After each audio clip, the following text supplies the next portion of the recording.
You're listening to Brandon Sports Talk, interviewing professional athletes and Paralympians and Olympians. And now for your professional athlete interview and your host, Brandon P.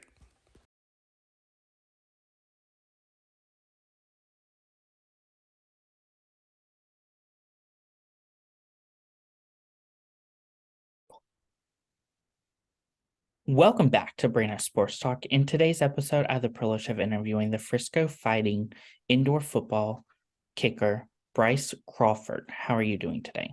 Good. How are you? I'm doing good. Can you talk about how you knew that you wanted to get started in playing in professional football? I grew up playing soccer, so that was probably the first love of sports, and that's kind of what got me into it. And then as I got older, I realized that I probably wasn't fast enough to play professionally or at least in college for soccer. So then I was kind of searching my options, and then I was watching a Cowboys football game, and I saw some guy kicking, and I was like, that looks fun. So I'm gonna try that out. So I got some lessons, and then kind of fell in love with that around seventh grade. And then I've been kicking and punting since. And then thankfully it's allowed me to play in college and then now here in Frisco in my hometown. So just kind of seeing what I was able to do and finding what I was good at. Of course, what was that experience like going to San Jose State and getting to play in college? It was really special. I was thankfully offered a scholarship out of high school. So I was able to get my college paid for to kick a football, which is something not a lot of people can do, which is awesome. And it was really awesome getting to experience the world too. And I'm from Texas, born and raised. So getting to go out to California and experience all that and then still go to school and then meet so many different people. It was a great experience. What was that experience like for you getting to represent the San Jose State and getting to put on that uniform for them? It was pretty special, and there's a lot of deep history out there, and they're one of the oldest public universities. So to be able to be in the Bay Area with so many different professional sports teams and a whole lot of influence out there, being in Silicon Valley, it's super rewarding to be a part of that, and then to be a part of helping build the program to where it's at now. While at San Jose State, what were some of your biggest accomplishments as a kicker? I was a Lou Groza finalist for my junior year, and I was a semifinalist for my sophomore and senior year. I hold the record for most 50-yard field goals in a single season, and I think it's like 40% of all 50-yard field goals at San Jose State. So those are probably some of my proudest ones that'll probably stick around for a little bit. Of course, while at San Jose, what was that training like preparing to make it to the professional football league? And did you know that you wanted to play in indoor football, or was there the option of playing in another league? So I didn't know the IFL existed or any arena football existed coming out of college, but the training for that, you're training for the combine and hoping you get an invite. Unfortunately, I didn't. So we trained for pro day. So I trained back home in Frisco with my kicking coach, and it's pretty grueling, and it's about 3 4 months of just straight training every day, just for bench press in your 40 and just making sure you can perform the best you can because you really only get one shot at it. So it's a little stressful, but you want to make sure you put in the preparation prior so you're ready. Of course, growing up in Texas and especially in Frisco, what was that feeling like getting to make the Frisco Fighters? It was really nostalgic to be able to come back. I leaving high school, I didn't know if I was going to be able to play close to my hometown ever again, unless it was for the Cowboys. So when the NFL didn't quite work out, and I saw that there was an indoor team coming to Frisco, I thought it was a perfect opportunity for me to try to at least keep my football career going and really get to play for my family. I have probably 40 or 50 people come to every game. So I have a lot of people come out and watch. Of course, how's that feeling for you, like, when you got to put on that Frisco blue jersey and get to represent your hometown and your where you came from? It's a really cool feeling, and being able to have your name announced whenever you run out the tunnel, and then everybody's cheering for you with all the lights flashing. It's pretty surreal, and sometimes it doesn't feel real to where it's my parents are getting ready every Saturday to go to a football game and come watch me, and so it's a rewarding experience, I think, and it's something that you don't really forget and you'll hold with you forever. Of course, for you as a professional athlete, what was that feeling like the first time you saw your name on the back of that professional indoor football jersey? It's really cool, and it's I don't really know how to describe it, but you kind of get butterflies, and it's something that you're like, wow, like this is actually happening, and it doesn't really feel real until you put the pads on and you put the jersey on and you run out the tunnel and everybody's in the stadium and they're waiting to watch you play. So it's a really cool experience. What is that feeling like as a player getting to play in the indoor football? I think it's one of my favorite kind of venues or leagues that I've ever played in. Just being so close to the fans, and it's like a hockey game without the glass. So whenever you're bumping into the walls, you could fly over the wall, and you get to interact with all the fans all the time because they're right behind the bench, and you can talk to them just like how we're talking, and it's a really cool experience, and I think it's a really good environment for kids or just anybody that loves sports. What was that feeling like for you getting to live out your professional dream of being a football player and getting to play in indoor football? It was awesome. It kind of gave me another little spark to where it's like it's not over yet, and so it helps me keep that dream alive of still playing football and doing what I love doing, and so I can take a little step back from work and I can have some fun and go hang out with some of the guys and kind of get the experience of what college was like hanging out with a bunch of guys and just playing football. So I can get that again with still being able to be home and still working. So it's a little bit of a transition being an adult now where you have to have a big boy job and you have to work, but you still make time. And if you love it, you should keep doing it if you can. My listeners that don't know, how do you play indoor football and what is indoor football? So indoor football is essentially it's a hockey rink with turf on it, and there's no glass, so there's just pads on the boards. So it's a 50-yard field with 8-yard end zones, and I think it's maybe 20 yards wide. So it's super fast, super cool to play on. It's almost like a carpet surface, so it plays much faster. The uprights that I kick on are 9 feet, as opposed to I think it's 30 feet outdoors. So they're much smaller, and you can't punt, so it's only field goals or kickoffs. So it's another aspect to the game to where you're always in field goal range essentially. So you might have to kick a 56-yard field goal on 9 foot uprights. So it's a lot of high scoring games. It's a lot of fun to watch, I think. And it's something once I'm done playing, I'll probably continue to watch just because it's so fast paced and it's always interesting. Of course, as a kicker, what is your all-time highest field goal? My longest field goal would be in college. It was a 54 yarder against Utah State my junior year, I believe. What is the biggest difference between the indoor football versus NFL, XFL, and CFL? I think one of the major differences that's the most obvious would be just specifically the uprights. So the uprights are 9 feet as opposed to how big they are outside. So whenever I'm doing my training outside of the arena, it's hard to replicate how small those uprights are. So I think that's one of the major differences. And then just the overall field size to where there's no out of bounds. So a quarterback can't just go run off to the side to avoid a hit. Like you have to either slide down or you have to throw the ball away. So it's very fast paced. They want the ball to be in play and they want people to go out there and make plays. So it's very explosive and it's one of my favorite brands of football. Of course, for you as a Frisco fighter, what are some of your game day routines and rituals like? Usually if we have about a 7 o'clock game, we'll get to the arena around like 3:30 for our pregame meal. And then after that, it's usually about 15, 20 minutes. We'll kind of hang out in the stands and kind of take it all in, depending on what venue we're at, if they allow us. And after that, you pretty much go in the locker room, put on your pregame stuff, and you start stretching and start getting ready. I stretch a lot, so I'll probably stretch for about 45 minutes before every game, and then I'll go into my warm up with some kicks and start hitting some kicks. But it's different. Everyone has their own little things that they do, but I like to stretch a lot and then listen to music, so it's nice and it's more of a relaxing time, a little calm before the storm for me.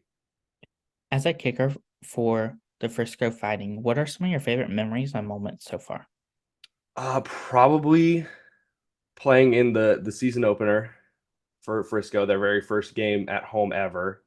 That was probably the one that'll sit with me the longest, where we came back from being down probably I think 10 points, and then we get in a position to kick a field goal to win the game with no time on the clock. And then thankfully, my teammates were there. It was a great snap, great hold, and then we made the kick. So we gotta celebrate in front of our home crowd and show them what Frisco's all like. And it's something that I still get goosebumps thinking about, and it was a great experience. As a player, what was that experience like helping the Frisco Fighters win and went undefeated in the 2021 season? It was something special. I've never had that kind of experience of winning and just constantly winning and winning, and being undefeated is a very special thing to do, and it's really hard to do, especially in our league with how quick everyone scores and how easy it is for people to make little mistakes and then it costs you a touchdown. So being able to be with that group of guys and see how they perform and see how seriously they took it was awesome. Of course, what is that game day atmosphere like when teams like Bay Area Panthers come home to play you versus going to Sioux Falls? It's a little bit different. It's I think a little bit easier to play at home just because we know the crowd's behind us. So if anything negative happens, they can be behind us and kind of pick us up and help us get back on track. But when you're away, if you make one little mistake and all the fans are chirping at you, and it's a little bit harder to get back on track. But I like playing away just because of the atmosphere of it and kind of the tension, to where you can't run down the walls and talk to people because all those people don't like you because you're in a different color. So it's a cool experience, but it's awesome. Who are some of the people that you look up to in the sport of indoor football?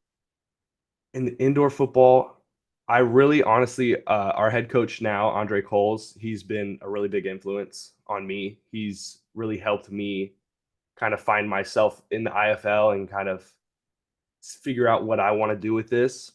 And he's helped me through some low times where I'm not making a lot of kicks, and he helps get me back on track. And he's been there for a lot of the high times too. So I think he's somebody that I really look up to, and he's somebody that I'll keep in touch with forever. And I wouldn't have met him if it wasn't for the IFL. Of course, who do you implement your game after, whether it's an NFL player or a CFL player or even in indoor football player? I think just I really like comparing myself. I like to try to make myself and as train as close as I can to probably Justin Tucker. He's one of the greatest to ever do it. And I like to see what he does and try to figure it out. And I would pay a lot of money just to pick his brain and just find out what his training regimen is and find out what he does different than everybody else that sets him so far apart. Of course, what is that experience like getting to play with some of your teammates like TJ Edwards, FaZe, and even Jimmy Smith? It's awesome. It's a lot of guys that I probably wouldn't have met if it wasn't for the IFL, and being able to not only play alongside them but to build friendships that'll probably last forever through the IFL. It's a really special thing, and those are guys that we still text almost every day, and we're still checking in on each other, seeing what's happening, and it's a good little brotherhood that we have. And whenever people come play at Frisco, whether they go somewhere else or if they go to another IFL team, we all still support each other. And I think that's one of the most special things. Of course, as a player, what is that feeling like getting to meet your fans and having them ask for your autographs and photos with you?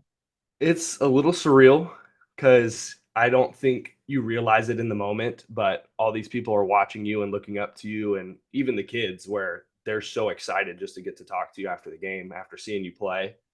So I think it's a really special thing, and being able to, after a touchdown, going on the sideline to just high five the fans down the wall, and there's all these little kids lined up with their hands sticking over the wall. It's really cool, and I don't think it's hard to kind of describe what it feels like to have all these people watching you, and you have grown adults asking for your autograph, and they're excited to come see you, and they're giddy. It's a really cool feeling. Of course, for you being a hometown hero and from Frisco, what is that feeling like for you getting to meet those fans that were once you? It's really cool. I've had a couple people that have seen me play in high school, and then now they see me here and they recognize my name, and they're like, "Oh my gosh, like I used to watch you kick back in high school." So I think it's a really cool thing to have people that have seen me grow up in Frisco and seen me kind of progress through my career, and then be able to still watch me play and then be able to talk to me after is a great experience. Of course, what are some of the things that you've learned so far as being a professional athlete that you didn't know before getting started? Just how much of a business that the next level up is, where it's in college you can have a couple bad games, but they're not gonna cut you from the team. They're gonna keep you on and try to figure it out. But here it's you have to be on 100% of the time, and you have to give your best and maximum effort all the time, or they're gonna find somebody else that wants to do the same exact thing as you. There's a lot of other people that would love to play my position or play any position, and they're just chomping at the bit waiting for their moment. So you have to really stay on top of your game all the time and constantly, just to make sure that you're ready and you're able to perform at a moment's notice. While at Frisco, have been some of your favorite memories and moments so far? Probably the 21 season going undefeated was a really great experience, but I personally loved this last season the best. I think this was the closest group of guys we had, to where everyone on the team got along really well, and we all just meshed really awesome together. And just being able to play at a high level, and all the travel trips to where we're going to Bay Area and we're going to the beach and doing a walkthrough on the beach, and everybody's hanging out, having a great time. I think those types of memories are probably ones that'll last a little bit longer, and it's something that personally I enjoy the most about the IFL. What are some of your future plans with the Frisco Fighters? So I'm coming back for the 2024 season. So we're gonna be playing back in Frisco, which I'm excited for, and thankfully they have me back. So I'm really excited, and excited to see who all comes in, because we've had a couple guys go up to the XFL. So I'm excited to see what new guys come in and see what new talent we can bring in, and hopefully go win a championship this year. What advice would you give those people in college that are looking to play in college football? Just, if you really love it, and make sure that it's something that you're really committed to, because college football is a lot, and it's a lot of work, and it's a 4 to 5 year commitment depending on if you redshirt or not. So really make sure that you love it, and because whenever you're really tired, or you're in camp and you're doing two a days and you're on 3 hours of sleep because you've been watching film all night, you have to really love the game to make sure that you want to keep playing it. So I would just recommend that, make sure this is something you really want to do and really commit to, because it's not just a 1 to 2 game commitment. It's they're investing in you if they're giving you a scholarship, and they really anticipate you playing for the next 4 years. What advice would you give those college athletes out there that are transitioning from being a college player to figuring out which league they want to go into, whether it's NFL, XFL, CFL, or indoor football? I think just having a real conversation with yourself, and kind of deeming where your skill level is. Everyone wants to play in the NFL, and I still do. And I think if you ask anybody that's playing in any of these leagues, their end goal is to play in the NFL. But at the end of the day, if you love football and you want to keep playing football, you should go to a league that will allow you to keep playing football till you're done, not till somebody else says you're done. What advice would you give those future people in indoor football looking to play in indoor football? I think just keep working on your craft, and it's a very different game for people that haven't played in the IFL. I would do a lot of film review. All the games are up on YouTube, so you can kind of watch and get a feel for what everybody wants and what everybody's looking for. You can watch the elite players of this league and kind of see how they run routes or how they block or how they play, and just try to get as close to that as you can within your skill set, and just go out to these open tryouts. Every team has open tryouts, and they usually sign a couple guys from each one. So just find a team close, or most teams allow guys from out of town and they'll house you. So just find somebody who's willing to give you a shot. That's great advice. Where can my listeners find you out on social media? It's everything's just Bryce_Crawford. So Twitter or X now, and then Instagram. Those are the only two that I have. Thank you again, Bryce Crawford, for your interview, and best of luck in your future with the Frisco Fighters in the Thank IFL. you. You can find Brandon Sports Talk on Instagram at Brandon Sports Talk, Twitter at Talk_Brandon, and you can find me on YouTube at Brandon Sports Talk. Don't forget to like, comment, and subscribe. Thank you again, Bryce Crawford, for your interview, and best of luck in your future. I appreciate it. You've been watching Brandon Sports Talk. Please feel free to like, share, and subscribe to Brandon Sports Talk on social media and on YouTube.